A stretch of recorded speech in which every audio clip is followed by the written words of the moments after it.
I'd been in the coffee shop long enough for the barista to stop asking my name.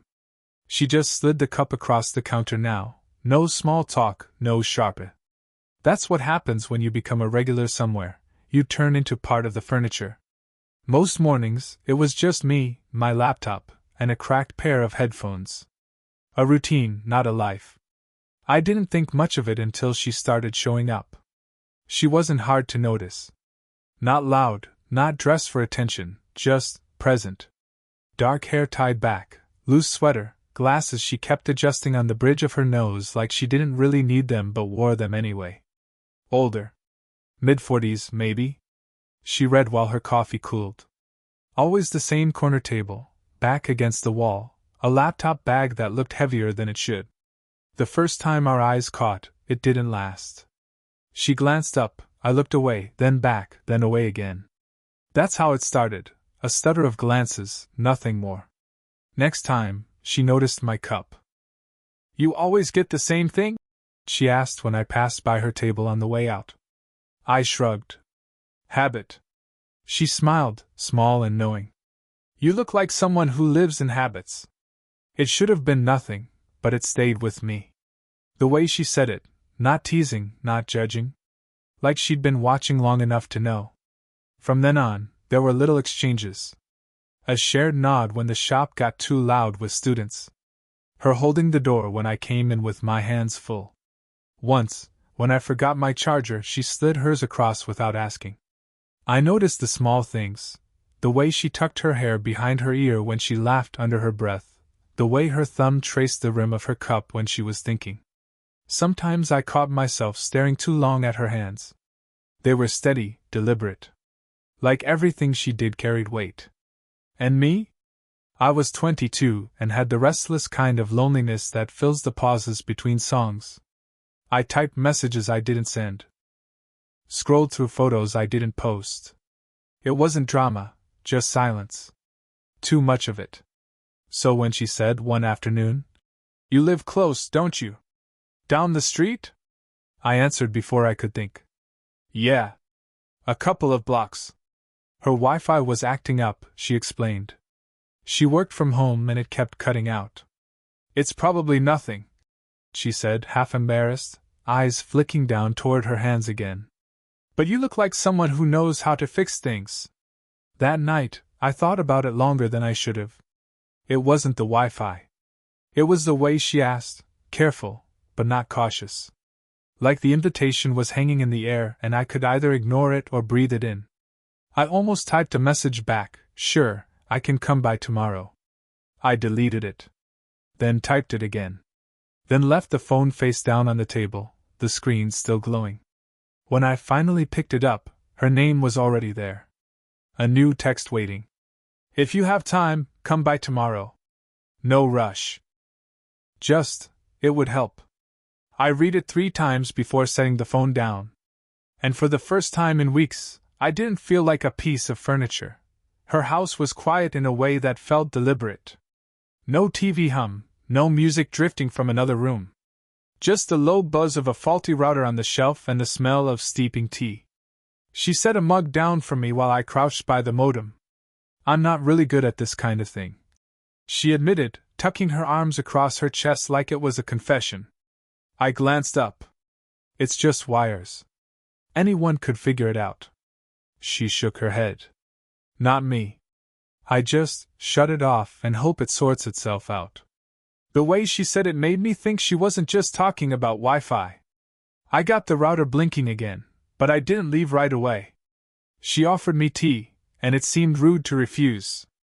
So we sat at her kitchen table, steam rising between us, the silence more noticeable than the words. "You're in school?" she asked finally. "Yeah. Finishing up. Communications, but I don't know what I'm doing with it yet." "That makes 2 of us," she said, a dry laugh under her breath. I raised my eyebrows. "I'm supposed to have things figured out by now," she continued, stirring her tea even though she hadn't added sugar.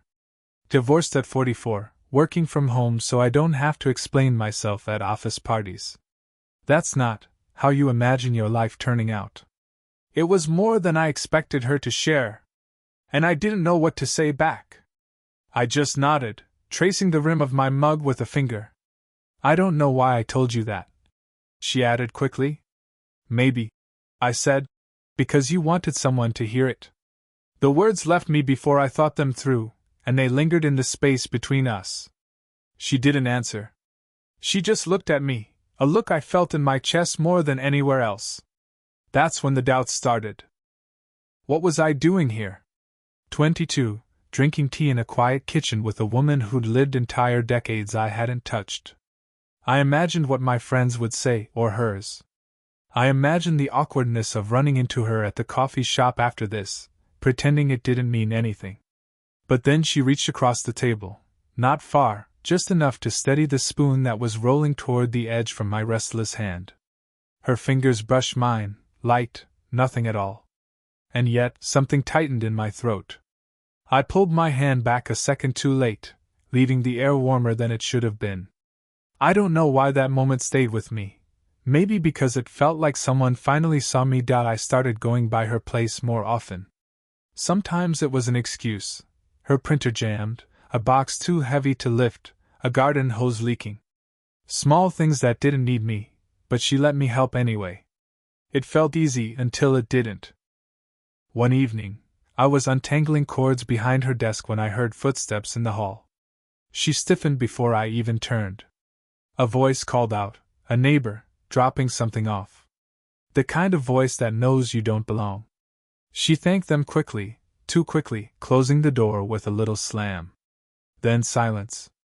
You don't have to explain, I said, still crouched by the wires. Her arms were folded tight across her chest. It just looks odd, she murmured, eyes fixed somewhere over my shoulder. Me here and you. She stopped. The rest hung in the air unsaid. I swallowed.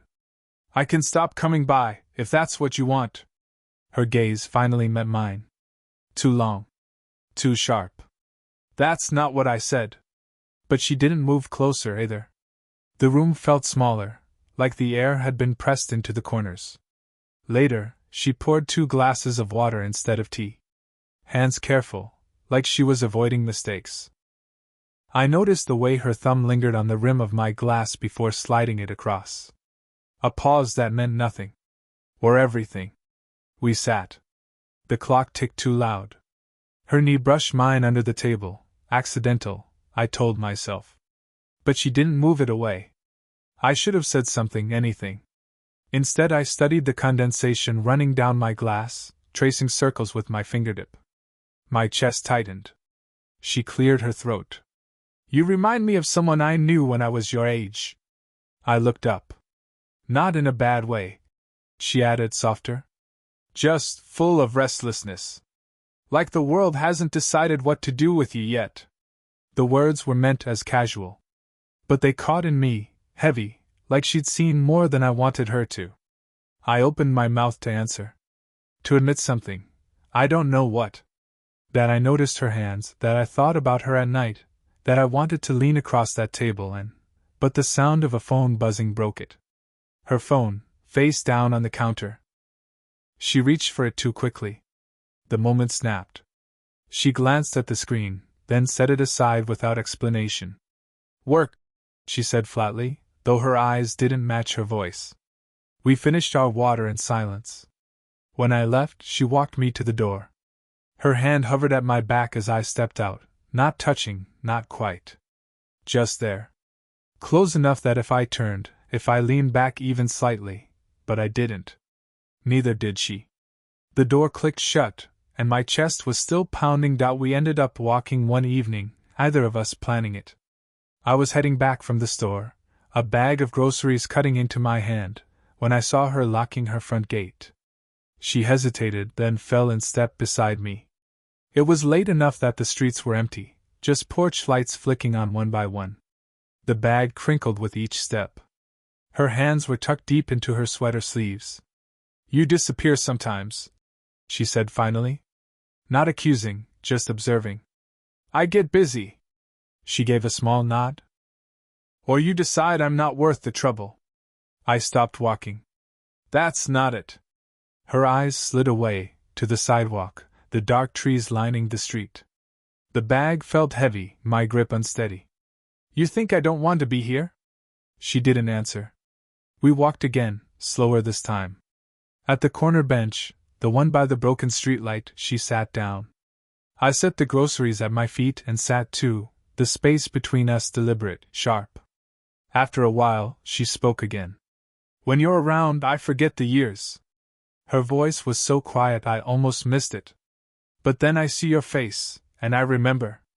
I'm twice your age. I should know better. I let the words settle, unsure if I should push them back or let them stand. Instead, I said, Do you want me to stop coming? That got her to look at me. The question hung between us, heavier than anything else we'd said. Her jaw tensed, then softened. That's not what I want. Something cracked inside me then. The restraint I'd been holding. I leaned forward, elbows on my knees, staring at my hands. I don't know what this is, I admitted. I just know that when I leave, I'm still there. With you. The confession felt raw, unfinished. Her breath caught just once. She didn't fill the silence after. Instead, she shifted slightly closer. Not much, the width of a hand, maybe. But I felt it.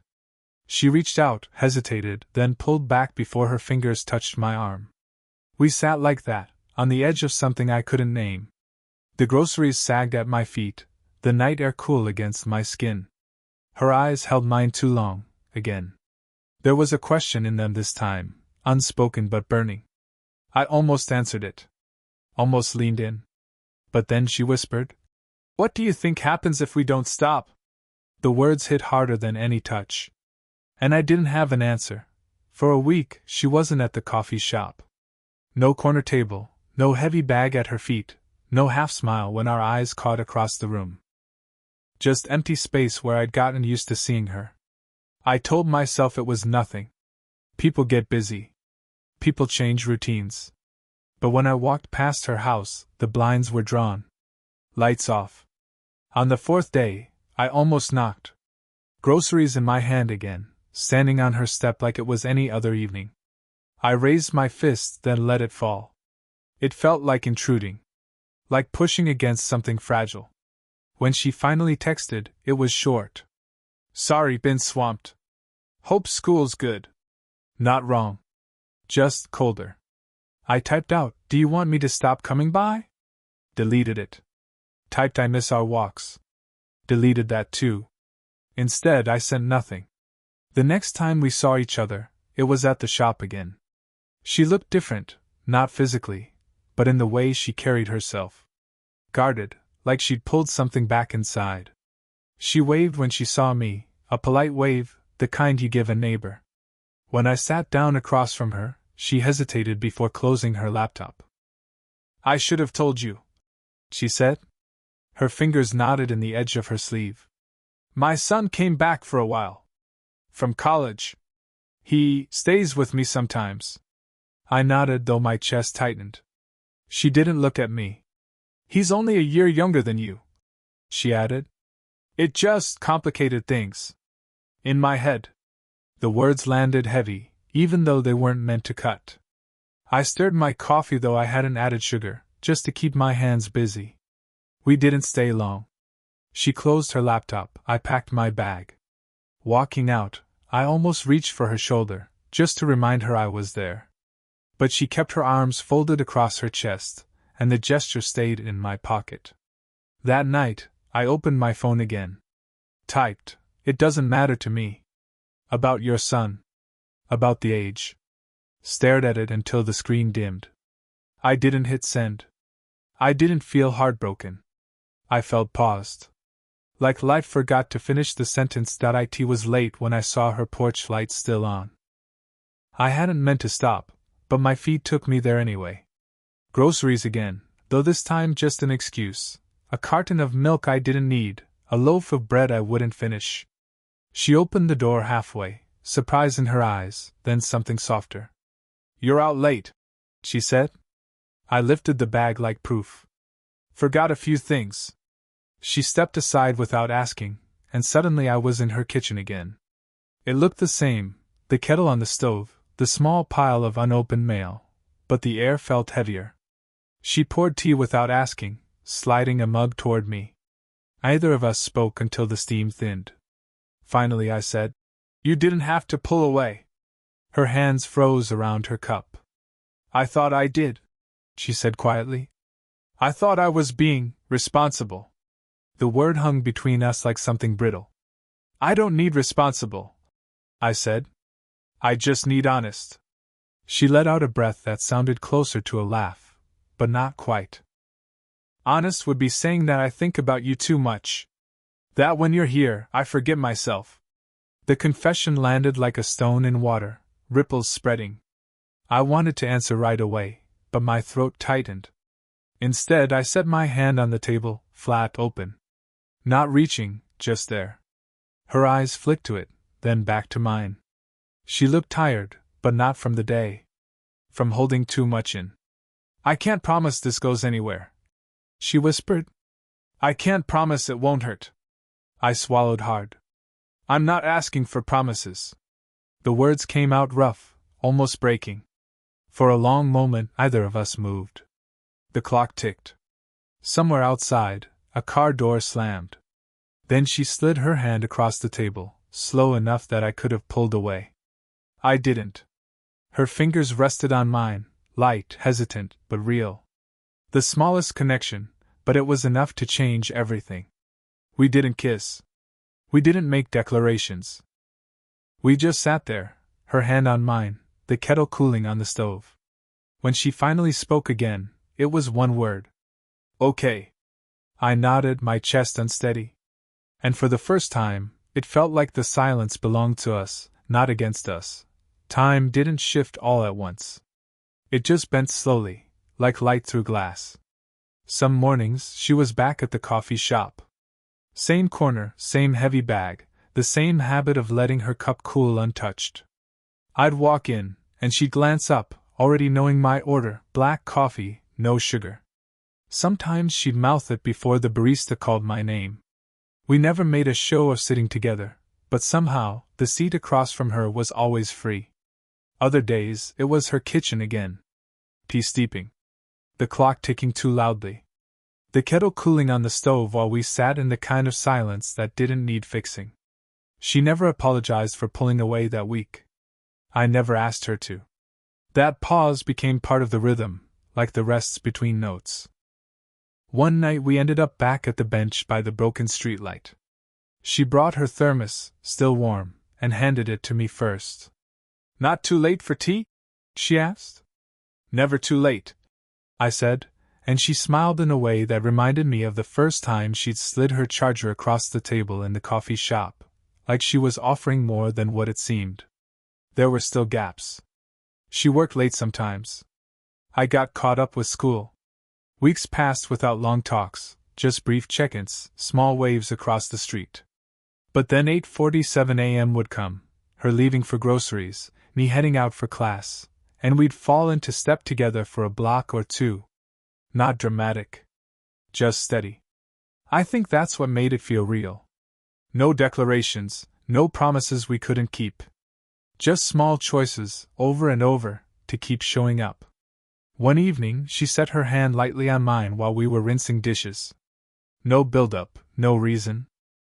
Just her hand, damp from the water, resting there a beat longer than necessary. I didn't move. Neither did she. Later, when I walked home, I realized I didn't feel paused anymore. I felt placed. It wasn't love in the way stories usually tell it. It was better, quieter, earned, something that could last as long as we let it.